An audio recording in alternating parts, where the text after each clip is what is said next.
We're here at the Houston Coffee Expo, and we're doing something a little different. We're doing a little interview with Third Wave Water. I recently talked to them about their packages. I came back to be rekindled with them, Yeah. and I, and when you reached out to me, I was like, this is a great opportunity to just let my audience know the greatness of Third Wave Water. Yeah. Appreciate it. Yeah. So I was in specialty coffee since 2008. Had a cafe roastery, and spent a lot of money to make a real elaborate water filtration system. Most Yeah. cafes do. They make this. It's like $5,000. But what I found is that didn't scale down to home use. So when you recommend someone to home, you don't say, "Oh, go buy this $5,000 system." So we tried to make basically all the minerals that you want. And if you start at a base of zero, distilled water, reverse osmosis, add it, you'll get that cafe quality experience. And I think you've probably gone to a cafe, you drink a coffee, and you're like, man, this is great. Yeah. You take it home, and then you're like, they switch coffees. Yeah. Like, what is Yeah. what is not the same thing? Yeah. So yeah, and turned out a lot of people had been struggling with that at home. Getting their coffee. And people drink great coffee at home so much more than they did 10 years ago. Yes. Yeah, so we've had success with that, and we have thousands of stores like yours where you go away from it and then come back and you're like, oh wow, it's like It's a big difference. it's like a different coffee. It is. Yeah. It really is, and I think that's one of the biggest things that I try to tell people, trying to get them really back into it. We'll talk about more of that as we go along. But, I think that's sometimes a disconnect for some people because they don't realize that they have these good beans and they don't realize that the coffee can be even better. Yeah. And even to the extent to where, let's just say it doesn't do as much as they thought it would do, at least it lets you know that it's not so much of you, it's probably just that coffee, that style, and everything.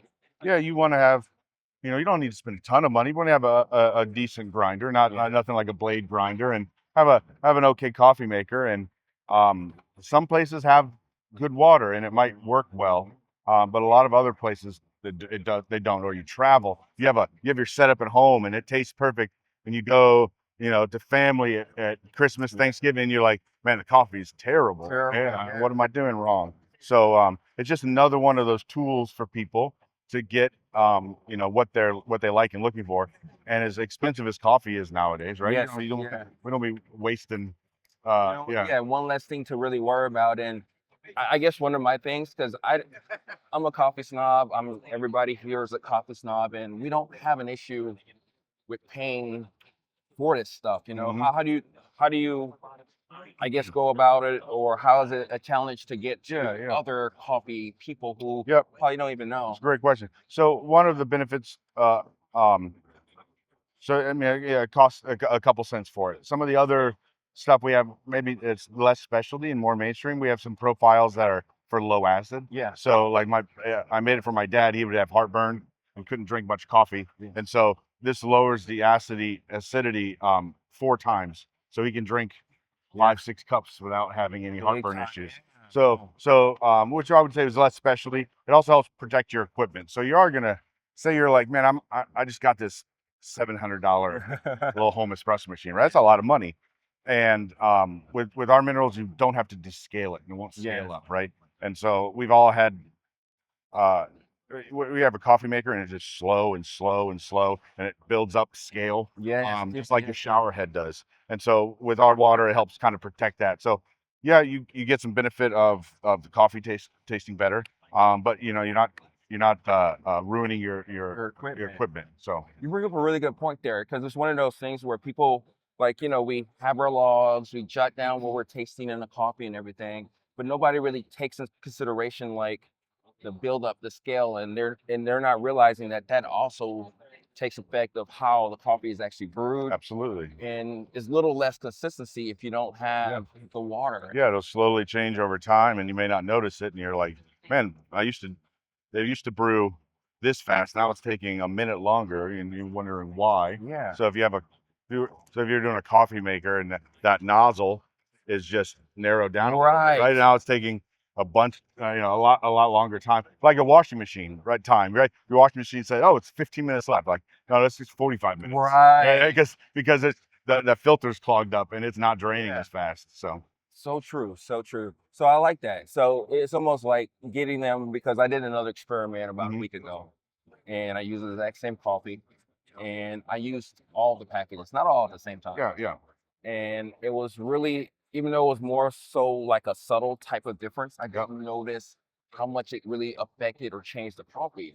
And and I think that's something that people don't realize, is that they can kind of, beyond the grind size, beyond the different temperatures and everything, they can actually manipulate the coffee in that way to where they can tailor it a little bit more. absolutely. It's that little last little. It's like that adding salt onto your Yeah. dish after you make it, right? It's Uh-huh. that little okay, it was good, but now it's great, right? Right. And so, like we have a dark roast profile. So my parents would use like a low acid or dark roast. They use K cups, Yeah. but Yeah.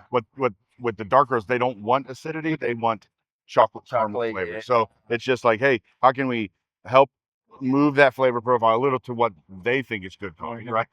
We try not to tell people that, oh, you're wrong, this is not good coffee. Like, so Right. we want them to be able to enjoy coffee how they like to enjoy it, and try to make products for all those different palates. Right. Yeah. That's a big difference. Yeah, because I am more of a medium to dark roast person. Sometimes I'll delve into the light roast from time to time. But like you said, it gives you that opportunity to manipulate your coffee a little bit more Yeah. to your liking. Yeah, and so we'll find if on a dark roast, if you use our light roast, you might taste a little ashy. And you're like, that's not good. But all of a sudden, the dark roast, and it's like it goes away. Yes. Yeah, and so and it's like, and it's just so much more pleasant. And once you're used to it, it's like, this is my coffee taste. And yeah. So what do you say? Because like, again, I'm trying to kind of get to the everyday type of coffee drinker. And again, I'm not even my market. I'm not even my market. However, I have 4 jugs. Yeah. The still water, they have their own different things. How do you, I guess, how would you tell somebody to approach third wave water? Do they just need to go ahead and buy all the packages? So we do have on our website, I think, a light, medium, dark 3-pack that you can try. Yeah.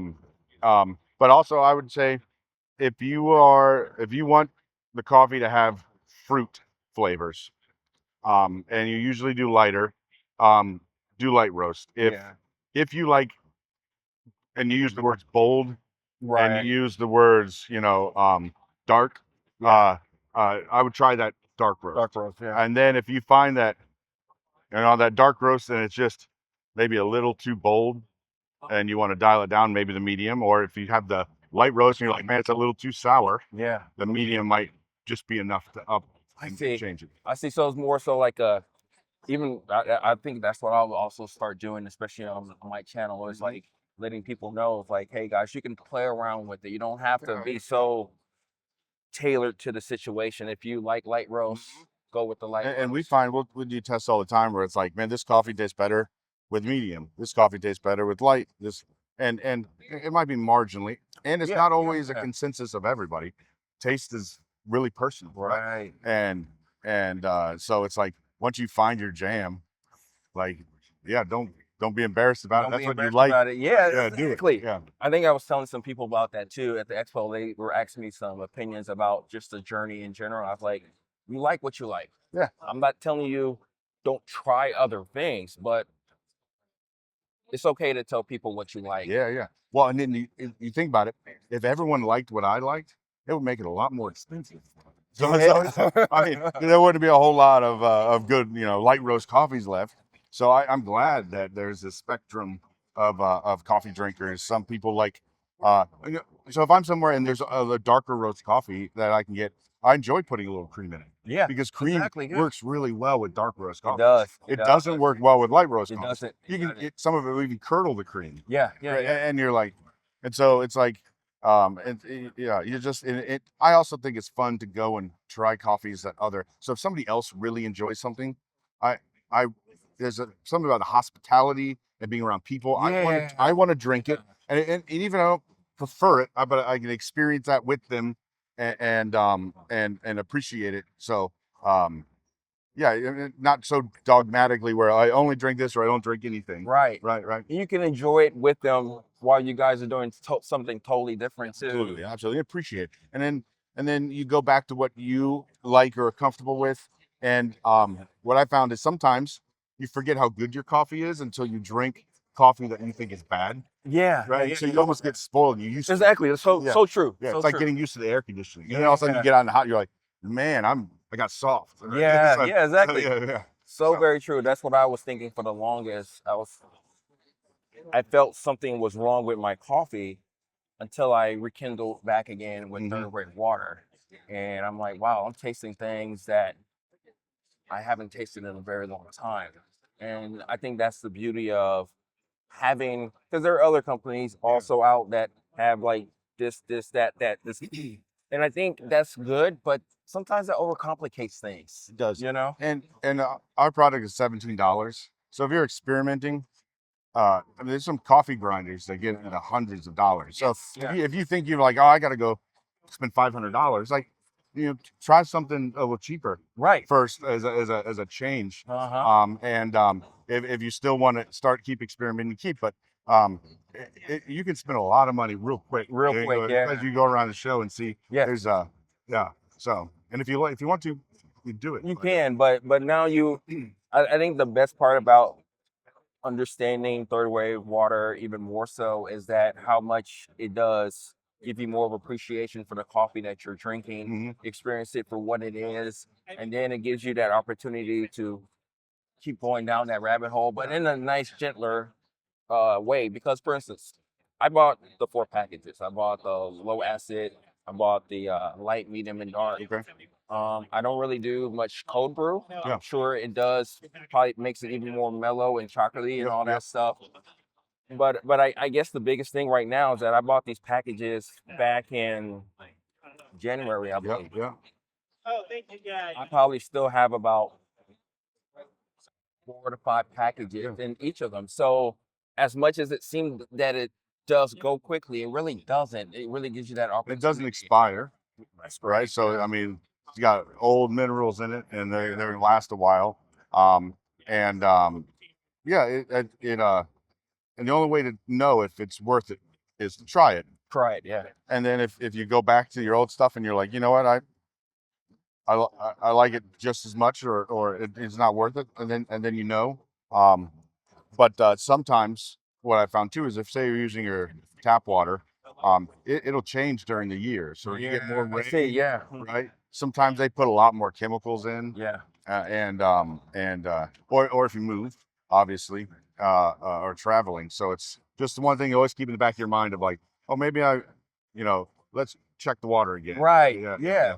But I guess in this case, we don't really have to. Yeah. That's a goal. That's our goal. Yeah. You don't have to. It's always good. You get distilled water, and then we get you get groceries delivered, or you pick stuff up. You're already picking up some laundry detergent and some other jugs of milk, and you grab a jug of water, right? And then you kind of have your routine. You're set. You're good to go. Yeah. Okay, so I have a kind of interesting question to ask. So your name is Third Wave Water. Yes. Right. And we are in 2025. And I guess what I'm about to ask is like, what do you think the state of, I guess, coffee, but also water in general? Because at the end of the day, it's one of those things to where now we have different processes of the way farmers and what we get as coffee roasters coming in. We get different type of profiles of those coffees and the way we roast it and then brew it. And now, do you feel that it's still third wave, or where is third wave water going with all the different changes? Yeah, we're always trying to make products that people want, right? And meet customers where they are. I think coffee is cyclical. It's like a few years ago, specialty coffee was all light roast. Right. Some of them were way too light. Right. But but 30 years ago, it was dark roast, right? It was Kenya Double A, it was Sumatra. But what I see is a lot of that's coming back. Yeah. And people are appreciating. So I think as we age, our palate changes, right? When you're little, you're like, Skittles, Sour Patch Kids, Right, right. and you still like those, but not as much, right? Yeah. And you kind of like some bitter flavors and stuff. Exactly. So Yeah. so I think as we age, kind of like our tastes change, and so you have this Mhm. specialty crowd that might go from light medium there now as they age to doing more dark roast. Yeah. I think you'll have what'll be interesting if the young kids are they only doing Dunkin' sugar Right. bombs. But yeah, I think people are with coffee getting more expensive, and coffee is almost it's something you need like gas, right? Right. And Right. so it's like if it is getting more expensive, and you'll end up going some cheaper options, and if you can get a cheaper option that tastes almost just as good, Right. then it might be worth it. So yeah, that's if we can make people's coffee a little bit better, make it you're not throwing out as much, make that you're not throwing out your equipment as much, Yeah. right? Then you know So it's almost like they're saving money. yeah, yeah. I mean, you can depend on how expensive your. Right. We have some customers with $5,000 home espresso machines, Of course. right? Yeah. And that's a lot of money. That's a lot of money. That's how much my first Cars, car cost. yes, Yeah. exactly. Uh, Yeah. so yeah, you get that, and if you have really bad water, they can break it in a year. So Right. Right.